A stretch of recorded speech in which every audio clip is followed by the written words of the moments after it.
33 Men. By Jonathan Franklin. The book 33 details the famous incident that occurred on August 5, 2010 in Chile, when the Copiapo gold and copper mine, that is also known as the San Jose mine, collapsed. The incident began when one part of the mine collapsed and blocked the only way out in front of the workers, which led to the trapping of 33 miners at a depth of about 700 meters underground for 69 days, in a complete isolation from the outside world, during which the temperature reached about 33 degrees Celsius. It is worth noting that the rock that blocked the way out of the mine weighed 700,000 tons, twice the weight of the Empire State Building in the United States of America. The reason for the accident is that the mine owner ignored repeated warnings of the possibility of the collapsing of the mine and its danger to the workers working inside it. The workers trapped in the mine were 32 Chilean workers and 1 Bolivian worker. The eldest was 65 years old, and the youngest was a 19-year-old boy who had not yet graduated from high school. Bit to remember: the collapse of a gold and copper mine in Chile and the blockage of the only way out in front of the miners were a result of the wrong decisions and the mine owner's ignorance of the project's risks. The Copiapo mine accident is famous because the miners were able to survive longer than any previous trapping accident in the history of the mines. When analyzing this accident, two forms of resistance become apparent to us. The first was the resistance of the workers stuck in the mine who found themselves in complete isolation from the world, having little food and drink that is enough for only a few days, in addition to the lack of medicines for a number of workers who suffered from multiple diseases. As for the other resistance, it was from the families of that group of workers who faced the government's lack of interest and seriousness regarding saving their relatives, claiming that the chances of finding the workers alive were very low. The government's ignorance led to the worsening of the problem and the insistence of the workers' families to sit in next to the mine. This needed the immediate and serious intervention of the Chilean government in saving the miners, especially after the mine accident has made headlines in international channels. 17 days after the tragedy, a small probe managed to pull a message written by the workers on a piece of paper saying, "The 33 are all fine in the mine."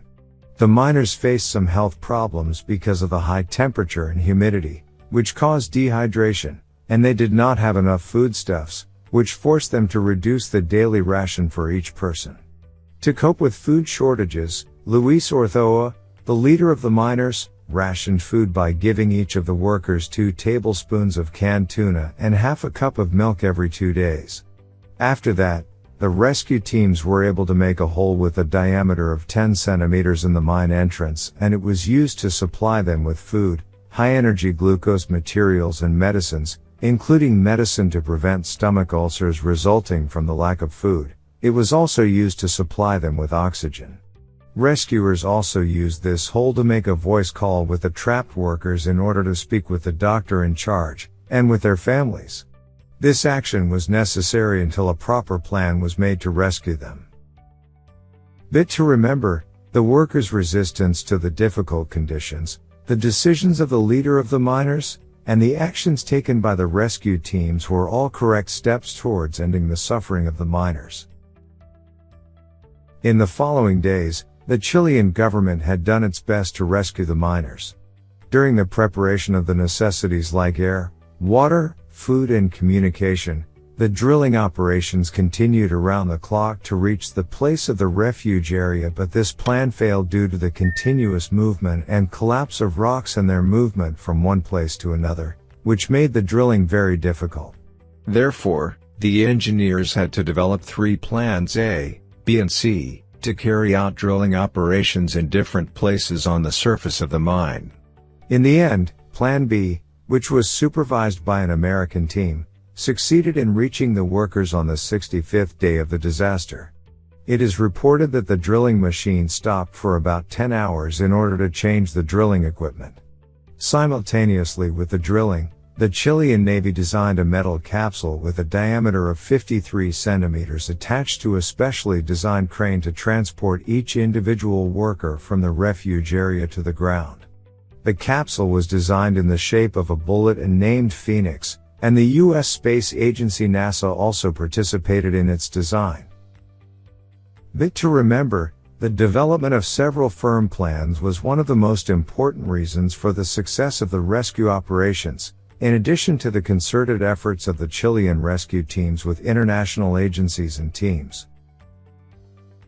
On the night of October 12, 2010, the eviction of the workers that are trapped in the mine began, in the presence of Chilean President Sebastián Piñera, the workers' families and senior officials. In the beginning, the empty capsule was lowered several times to ensure the safety of the operation. Then a mechanism was adopted to arrange the extraction of workers, where the trapped workers were divided into 3 groups. The first group are the healthy and physically strong. The second group was of the weak ones, or those who were suffering from diseases and health problems, and the last group consisted of the strong ones who could bear to wait inside the mine for as long as possible. The rescue operation was completed with the extraction of all the trapped workers peacefully after approximately 22 hours, and therefore the crisis of these workers was finally over after the arrival of the last one of them, the workers that had been trapped at a depth of 700 meters for 69 days. The taking up of each worker took about 16 minutes, and during the process, there was a regular maintenance on the used capsule. The world witnessed the epic rescue operation that ended successfully with the release of the last of the 33 miners who had been trapped in an underground mine for more than 2 months.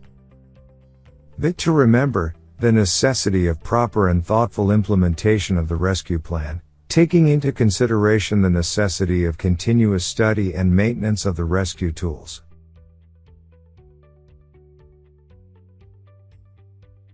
Thanks for watching. Please follow our social media accounts.